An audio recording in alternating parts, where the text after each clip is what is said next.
buenas tardes, buenas noches, ¿cómo se encuentran el día de hoy? Bueno, me alegra verle, me alegra saludarle. Qué bueno que nos podemos reunir una vez más y adorar a nuestro Dios, ¿cierto que sí?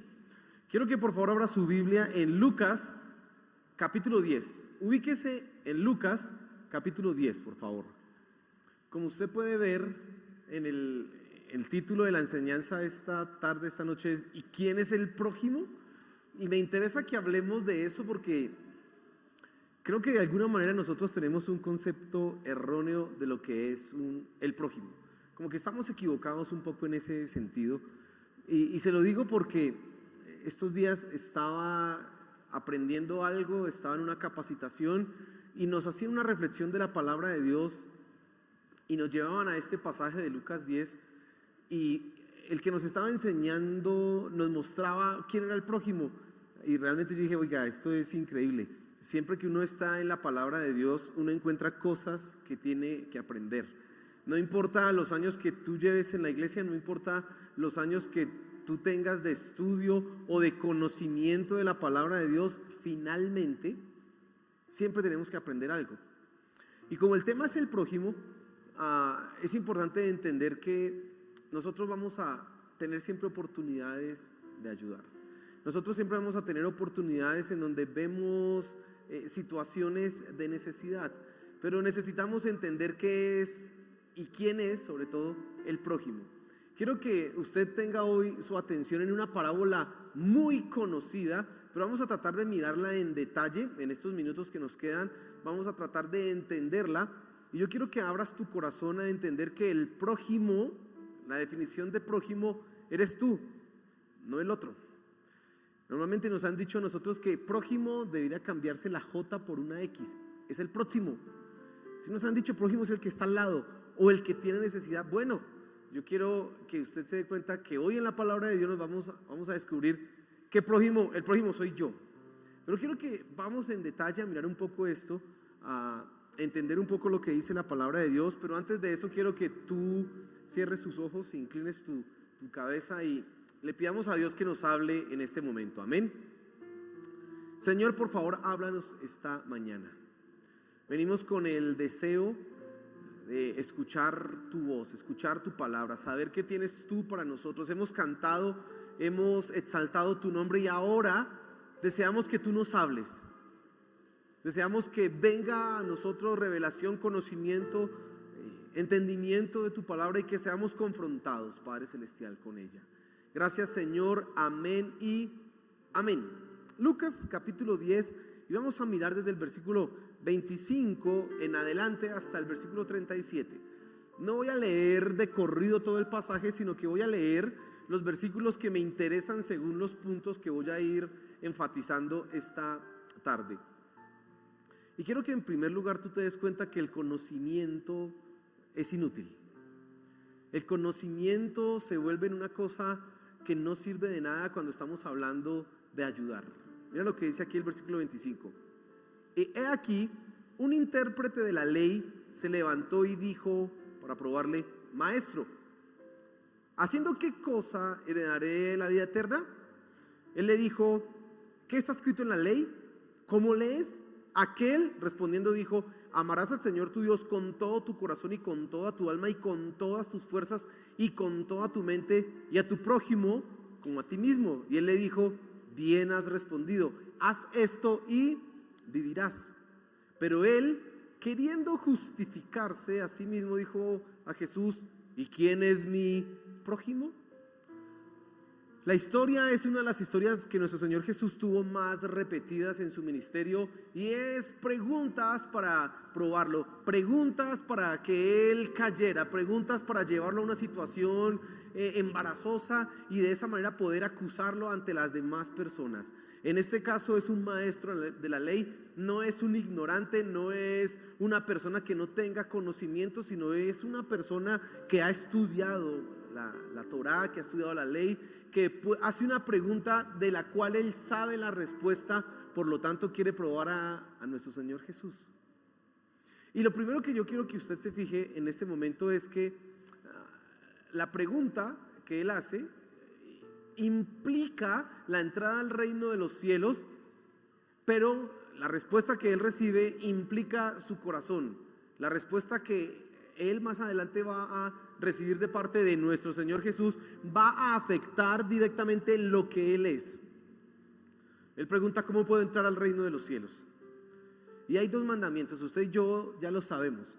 Aquí en IVAC Central nosotros tratamos de ayudarte y enfatizar algunas cosas importantes, y son: uno, amar a Dios sobre todas las cosas, ¿sí? Eso se llama adoración. Cuando tú eres una persona que adora a Dios, eres una persona que le ama, lo colocas por encima de todas las cosas. Eres una persona que colocas a Dios en el centro de tu vida, en primer lugar, y absolutamente nada está por encima, ni tu familia, ni tus amigos, ni tu esposa, nada. Dios es el centro. Eso es lo que significa el primer mandamiento. El segundo, amar a tu prójimo como a ti mismo, implica que tú amas al otro, no haces daño al otro. Y el apóstol Pablo, hablando de estos dos mandamientos, dice que el resumen de toda la ley y de los profetas es eso. Si usted quiere encontrar un resumen de todo el Antiguo Testamento, lo encuentra en esas dos frases: amar a Dios y amar ¿quién? Al prójimo. No necesita absolutamente nada más. Lo más interesante es que el Señor Jesús dice de este maestro que bien has respondido.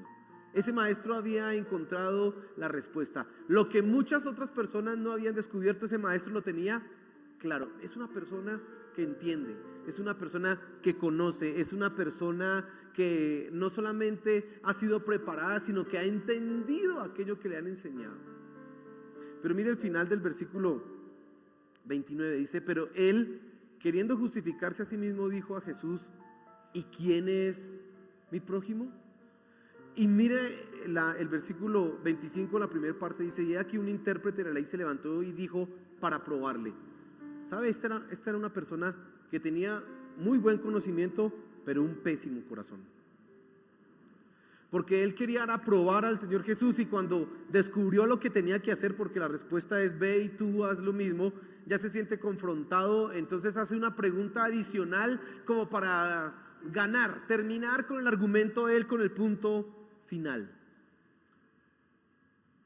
Nosotros nos equivocamos mucho y fallamos cuando creemos que lo que va a ayudar a las personas, o lo más importante que yo puedo hacer o tener, es conocimiento. Hay gente que en la iglesia busca dones espirituales, y usted sabe los dones, ¿no?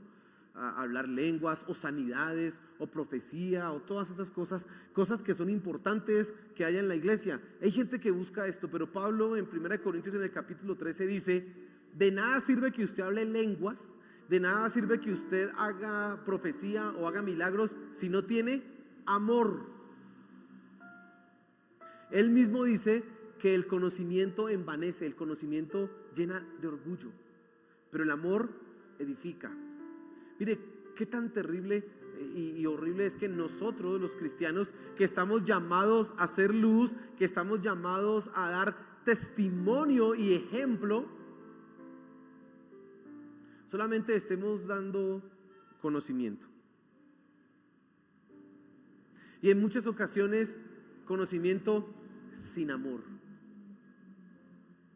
Yo recuerdo una vez que iba en un bus y alguien se levantó a predicar, a evangelizar en el bus, y la manera en que lo hizo, pues bueno, yo me puse feliz porque alguien estaba evangelizando. Yo dije: ese es más valiente que yo, aleluya, y empecé a hacer intercesión por él.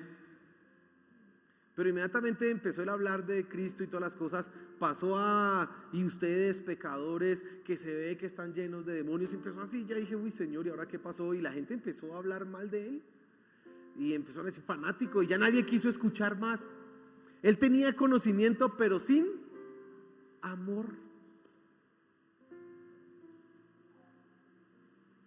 El conocimiento es válido, es necesario, y nosotros estamos llamados a estudiar, a conocer la Escritura, pero cuando eso nos llena de orgullo, cuando eso nos hace pensar que somos superiores a los demás, cuando eso nos lleva a buscar simplemente ganar el argumento al final, como lo intenta hacer él, porque él no está interesado en saber la respuesta a entrar al cielo. Eso no es lo que a él le interesa saber. A él le interesa es corchar al Señor Jesús. A él lo que le interesa es que el Señor Jesús no logre responder. Él no quiere hallar una respuesta correcta. Está lleno de soberbia. Él sabe la respuesta, pero no le interesa. A él no le interesa hacerlo. Por eso en el versículo que usted ve ahí, el versículo 28 dice: y le dijo, bien has respondido, haz esto y vivirás. Ese no es lo que a él le interesa. Finalmente él quería acorchar al Señor Jesús, en ponerle en una situación embarazosa, y al ver que no lo puede lograr, entonces, ¿y quién es mi prójimo? Tú tienes que entender en primera instancia que el conocimiento acá de nada nos va a servir. No estoy desdeñando que tú conozcas. Ahora no vaya a usted excusarse en esto que estoy diciendo en este punto para ¿para qué leer la Biblia desde que haya amor? ¿Para qué estudiar desde que haya amor? No es eso, es un equilibrio. Al estudio tienes que agregarle amor, y cuando eso va unido, eso es poderoso. Pablo era un hombre que conocía mucho, pero tenía amor. Nuestro Señor Jesús, sabio en todo el sentido de la palabra, pero tenía amor. Que eso no te falte, que eso no nos falte. Y bueno, vamos a mirar ahora el prójimo. Dice el versículo 29, dice: pero él, queriendo justificarse a sí mismo, dijo a Jesús: ¿y quién es mi prójimo? Y aquí viene la pregunta interesante, y la manera en que el Señor Jesús la responde es con una parábola. Dice así: respondiendo Jesús dijo: un hombre descendía de Jerusalén a Jericó y cayó en manos de ladrones, los cuales le despojaron, e hiriéndole se fueron, dejándole medio muerto. Aconteció que descendió un sacerdote por aquel camino, y viéndole pasó de largo. Asimismo un levita, llegando cerca de aquel lugar y viéndole, pasó de largo. Pero un samaritano que iba de camino vino cerca de él, y viéndole fue movido a misericordia, y acercándose vendó sus heridas, echándoles aceite y vino, y poniéndole en su cabalgadura lo llevó al mesón y cuidó de él. Otro día, al partir, sacó 2 denarios y los dio al mesonero y dijo: cuídamele, y todo lo que gastes de más yo te lo pagaré cuando regrese. Fíjese la parábola, ¿no? Y quiero que en segundo lugar tú te fijes en las excusas. Las personas, cuando hablan del prójimo, generalmente tienen la tendencia a colocar excusas. Las excusas que nosotros podemos pensar es: una persona que me caiga bien. Mi prójimo es una persona que, como les decía hace un rato, que esté en necesidad. O una persona cualquiera que esté cerca a mí es mi prójimo. Pero entonces surgen las excusas, y usted ve primero ese maestro de la ley, sabiendo la respuesta, coloca una pregunta intelectual, una pregunta de ignorancia, hace una pregunta de ignorancia: ¿y quién es mi prójimo? Ahí tenemos la historia de un sacerdote, un levita, que pasan y ven a esa persona herida y tienen excusas de ocupación. Tengo que hacer, excusas de ese no es mi problema, excusas de si yo me meto en esto voy a ganarme un problema más grande, excusas de no hagamos nada porque no sabemos, de pronto fue que le cayó la maldición de Dios, así que dejémoslo que pague lo que hizo. Todas las excusas empiezan a surgir en este momento. Surgen las ocupaciones como excusa. Y tú ya empiezas a darte cuenta que la definición de quién es el prójimo no está relacionada con la otra persona, sino contigo mismo. Porque el prójimo aquí no es el que tiene necesidad, sino el que ve la necesidad, el que es movido a misericordia. No importa quién sea la persona, porque ¿quién fue el que actuó bien? El samaritano. Ustedes saben que para un judío el samaritano era la cosa más terrible. No se querían, no se amaban. Eso ya venía una situación desde muchos años atrás, 7 siglos atrás, que venían detestándose. De ninguna manera podían verse. Así que los samaritanos eran por un lado y los judíos por otro lado. Y el que hace una buena obra de misericordia es un samaritano. El Señor Jesús es intencional en esto, porque está colocando a los enemigos a un enemigo como aquel que hace misericordia. No sabemos la cara que estaba haciendo el maestro y todos los que estaban escuchando cuando ¿Cómo así que un samaritano es el que hace misericordia? ¿Cómo así que uno que nosotros no queremos es el que hace las cosas bien? Pero siempre hay excusas. Nosotros tenemos excusas de nacionalidad. Es que estos vinieron a robarnos nuestros trabajos. Es que aquella gente vino a quitarnos el pan de la boca. Es que este vecino siempre se porta mal. Es que esta persona, usted no sabe las que me ha hecho, pastor. Usted como me va a decir que le haga un favor si usted no sabe lo que me ha hecho.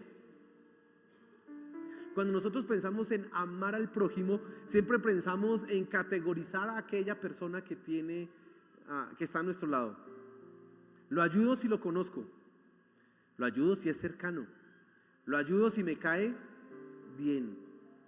Lo ayudo si veo en realidad que como que sí se lo merece. Porque es que como que parece que está desaprovechándose para. Nosotros colocamos todas las excusas posibles. Todas. Y somos igual que ese samaritano, que ese levita, que ese sacerdote o que ese maestro de la ley. Categorizamos las personas para ayudarles, nos volvemos simplemente gente que usa el celular para ver las personas que están en necesidad, tomarles una foto o hacer un video y después subirlo a las redes sociales. Esa es la cultura en que nos movemos hoy día. Una cultura del entretenimiento, y el dolor de los demás también nos entretiene. Pero cuando usted se fija en el texto, en la parábola, y entonces dice acá, hablando en el versículo 33, dice: pero un samaritano que iba de camino vino cerca de él y viéndole fue movido a misericordia. Y entonces aquí vamos a responder la pregunta: ¿quién es el prójimo? El prójimo eres tú. El prójimo eres tú, que te mueves a misericordia por las necesidades de los demás. Mira el versículo 36. ¿Quién pues de estos tres te parece que fue el prójimo del que cayó en manos de los ladrones? Fíjese que la pregunta que hace el Señor Jesús no está dirigida a la necesidad de la persona. No está dirigida al que está tirado ahí golpeado por lo que le pasó a los ladrones. Está dirigido a quien actuó para ayudar a esa persona. Tres personajes: un levita, un sacerdote y un samaritano. Y la pregunta del Señor Jesús: ¿quién crees tú que fue el prójimo? Nosotros pensamos, normalmente las respuestas que damos a eso es: el que esté en necesidad. ¿Quién es mi prójimo? El que esté en necesidad. ¿Quién es tu prójimo? Cualquiera. Esa es mucho mejor, pues cualquiera suena más espiritual, pero en realidad el prójimo soy ¿quién? Soy yo. Lo que el Señor Jesús está dirigiendo el pensamiento de este maestro de la ley y tu pensamiento a entender que el prójimo no es el que está afuera. El prójimo es un asunto de mi corazón. Por eso cuando dice el versículo: y ama a tu prójimo como a ti mismo, con esta parábola nosotros tenemos que entender: yo voy a amarlos a ellos mismos y me voy a hacer un prójimo. ¿Qué quiere decir? Voy a ser movido a misericordia por los demás. Qué diferente que es la cosa, ¿no? Porque nosotros, como le decía hace un momento, categorizamos, colocamos categorías. Y entonces, si esta persona necesita, si esta persona se lo merece, si esta persona en tal situación o en tal condición realmente como que hace cara, si pide bien como que sí. Nosotros somos así. Y no nos damos cuenta que es nuestro corazón el que está endurecido. No nos damos cuenta que es nuestro corazón el que no ha aprendido a amar. Ahora, evidentemente, en Mateo 22, 36 al 38, el prójimo es el otro, ¿no? Ama a tu prójimo como a ti mismo. Pero cuando yo lo confronto con este pasaje, entiendo que prójimo es una actitud de mi corazón. Y entonces, aquí el punto es: todos tenemos que convertirnos en prójimo, porque todos son mi prójimo. Todos. Yo no sé si a usted le ha pasado cuando va por la calle o en el Transmilenio o está comiendo algo y pasan las personas, ¿no? cantando o pidiendo. ¿Qué piensa usted? ¿Qué piensa usted?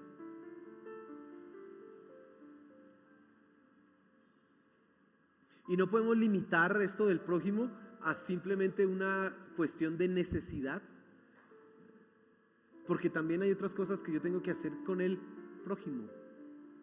Esa palabra amar al prójimo no solamente es, como está en la parábola, ayudarle en medio de su situación difícil, colocarse en ese momento como una ayuda, no importa quién sea la persona, sino que también está en que tú no haces algo para dañar a esa persona. Tú no haces algo para causarle dolor. Y no lo haces porque la otra persona se lo merezca, lo haces porque eso nace ¿de dónde? De tu corazón, porque tú entiendes, yo tengo que obrar bien aunque la otra persona obre mal. Yo tengo que obrar bien aunque la otra persona obre bien. Yo tengo que obrar bien aunque la otra persona ni se dé cuenta que yo lo estoy haciendo, porque esa es la actitud del prójimo y eso es lo que nos enseña la parábola, que yo tengo que obrar. Por eso dice el versículo 37 al final, dijo el Señor Jesús, Él dijo, el que usó de misericordia con él, bueno, respondió el maestro, y entonces Jesús le dijo, ve y haz tú lo mismo. Tú tienes que convertirte en un prójimo. Tienes que aprender a mover tu corazón. Tienes que aprender a cambiar la actitud que hay acá en nuestro interior con respecto a las demás personas. En asuntos de necesidad, en asuntos de paciencia, en asuntos de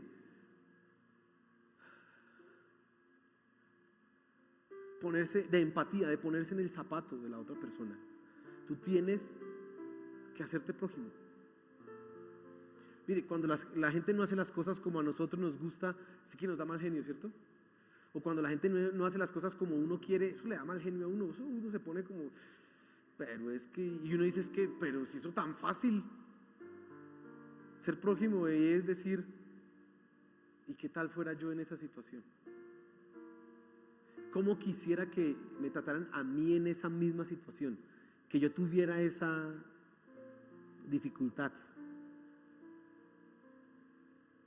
No sé si usted ha pasado por necesidades, por necesidad económica. Eso no es agradable. ¿Cómo quisiera usted ser tratado cuando está en una necesidad y va a la casa de su amigo, de su amiga, de su familia y va a pedir ayuda? Mire, ayúdeme, me quedé sin dinero, me echaron de mi casa por no pagar el arriendo, ayúdeme, déjeme quedar acá y guardar mis cositas. ¿Cómo quisiera usted ser ayudado en esa circunstancia? Uno quisiera ser bien recibido tranquilo y que lo hicieran sentir uno bien, porque eso es una situación muy terrible, eso da vergüenza. Sí, eso es una situación tenaz. Y usted quisiera que en ese momento, no, camine, le ayudo a cargar las cosas. ¿Dónde está? Venga, ¿qué quiere comer? Esté aquí, tranquilo. Y quédese el tiempo que necesita hasta que arregle su situación, ¿cierto? Pero a veces nuestra actitud cuando alguien viene a pedir ayuda es, pues bueno. ¿A usted le gustaría que lo recibieran así? Ser prójimo es ponerte tú en esa situación y decir, ¿cómo yo voy a tratar a esa persona? ¿Cómo?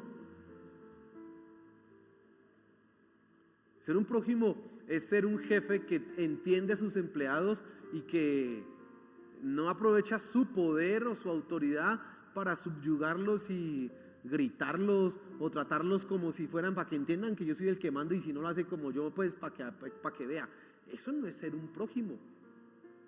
Ser un prójimo es entender, aunque yo soy el jefe, lo voy a tratar con el respeto y la dignidad que esta persona, y si tengo que exigirle que haga algo bien, lo voy a hacer de tal manera que la persona no se sienta ni humillada ni maltratada. Eso es posible. ¿Sabía usted? Eso se puede hacer.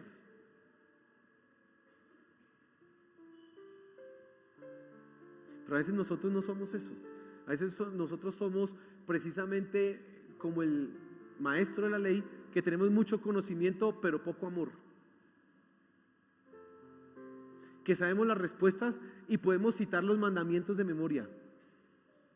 Podemos citar versículos de memoria, pero no hay amor. Somos como el sacerdote o como el levita, que estamos demasiado ocupados en nuestro ministerio, en nuestras funciones, en nuestras tareas, que no estamos dispuestos a ser prójimo.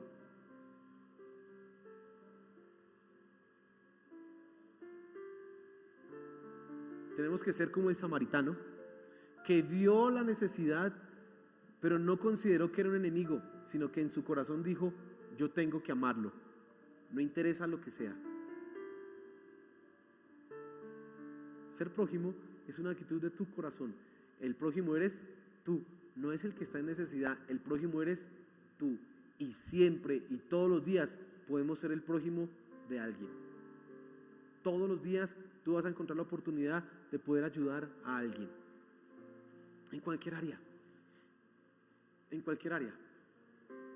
Aconsejándolo, ayudándolo económicamente,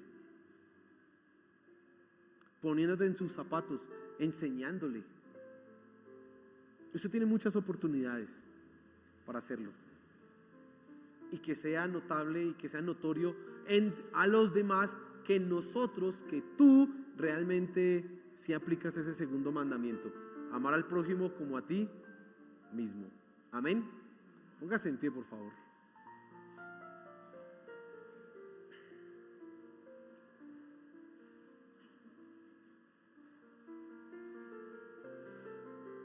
Yo creo que no es necesario profundizar más en esto.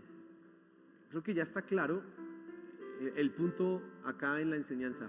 El prójimo soy yo. El prójimo no es otro. El prójimo soy yo. Así que como yo soy el prójimo, yo puedo amarlos ¿a quiénes? A todos.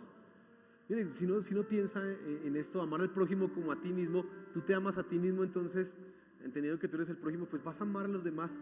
Así como tú te cuidas, vas a hacerlo con ellos. Así como tú no quieres el mal para ti, tú vas a querer para ellos el bien. Estaba leyendo un libro estos días y decía que, hablando del matrimonio,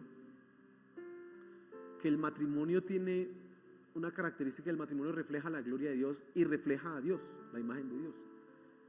Entonces decía que Cristo nos ama a nosotros de una manera tan profunda que ni siquiera nuestros errores lo alejan. Ni siquiera.